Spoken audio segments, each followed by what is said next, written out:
Hi everyone, it's Mrs. Jankovich, ready to read you a book for today. Today's book is about a little girl and her family who go through something that was tough, but how they work through it and how they solve their problem. Ready? Let's do it. A Chair for My Mother by Vera B. Williams. My mother works as a waitress in the blue tile diner. After school sometimes, I go to meet her there. Then her boss, Josephine, gives me a job too. I wash the salts and peppers and fill the ketchups. One time I peeled all the onions for the onion soup. When I finish, Josephine says, "Good work, honey," and pays me. And every time I put half my money into the jar. It takes a long time to fill a jar this big. Every day when my mother comes home from work, I take down the jar. My mama empties all her change from tips out of her purse for me to count. Then we push all of the coins into the jar. Sometimes my mama is laughing when she comes home from work. Sometimes she's so tired she falls asleep while I count the money out into piles. Some days she has lots of tips.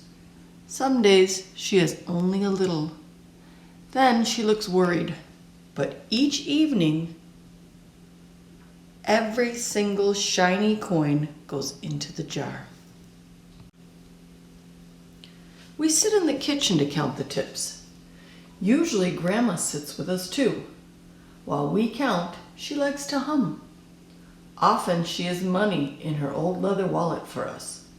Whenever she gets a good bargain on tomatoes or bananas or something she buys, she puts by the savings and they go into the jar.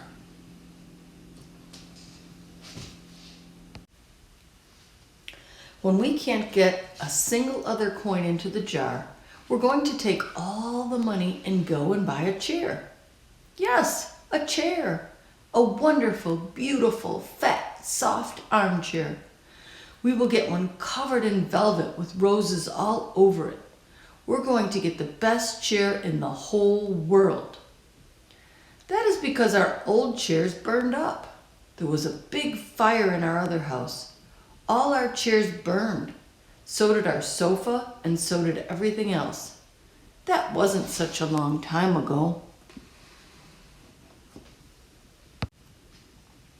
My mother and I were coming home from buying new shoes. I had new sandals. She had new pumps. We were walking to our house from the bus. We were looking at everyone's tulips. She was saying she liked the red tulips, and I was saying I liked yellow ones. Then we came to our block.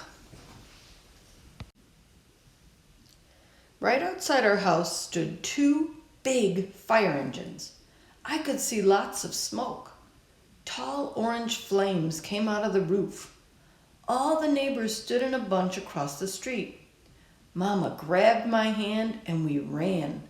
My Uncle Sandy saw us and ran to us. Mama yelled, "Where's Mother?" I yelled, "Where's my grandma?" My Aunt Ida waved and shouted, "She's here, she's here. She's okay. Don't worry." Grandma was all right. Our cat was safe too, though it took a while to find her, but everything else in our whole house was spoiled. What was left of the house was turned to charcoal and ashes. We went to stay with my mother's sister, Aunt Ida, and Uncle Sandy. Then we were able to move into the apartment downstairs. We painted the walls yellow. The floors were all shiny, but the rooms were very empty.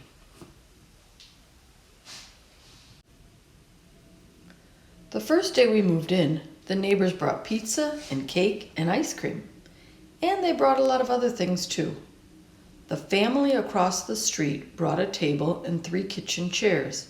The very old man next door gave us a bed from when his children were little.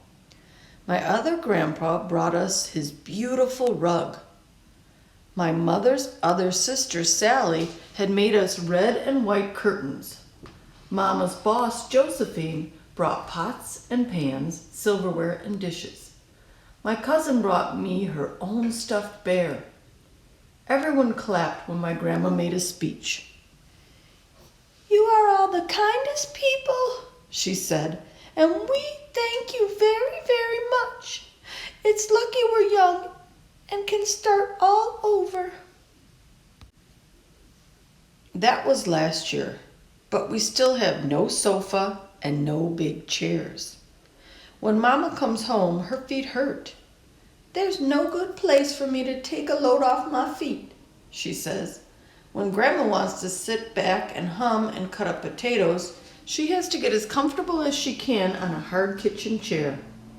So that is how come Mama brought home the biggest jar she could find at the diner, and all the coins started to go into the jar. Now the jar is too heavy for me to lift down. Uncle Sandy gave me a quarter. He had to boost me up so I could put it in.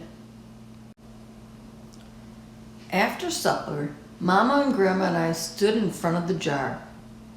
"Well, I never would have believed it, but I guess it's full," Mama said. My mother brought home little paper wrappers for the nickels and the dimes and the quarters.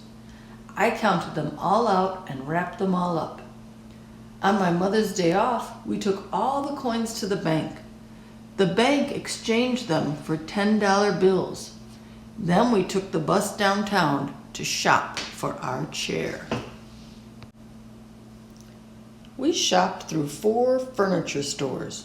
We tried out big chairs and smaller ones, high chairs and low chairs, soft chairs and harder ones. Grandma said she felt like Goldilocks in the 3 Bears, trying out all the chairs. Finally, we found the chair we were all dreaming of, and the money in the jar was enough to pay for it. We called Aunt Ida and Uncle Sandy. They came right down in their pickup truck to drive the chair home for us. They knew we couldn't wait for it to be delivered. I tried out our chair in the back of the truck. Mama wouldn't let me sit there while we drove, but they let me sit in it while they carried it up to the door. We set the chair right beside the window with the red and white curtains. Grandma and Mama and I all sat in it while Aunt Ida took our picture. Now Grandma sits in it and talks with people going by in the daytime. Mama sits down and watches the news on TV when she comes home from her job. After supper, I sit with her, and she can reach right up and turn out the light if I fall asleep in her lap. The last page has pictures.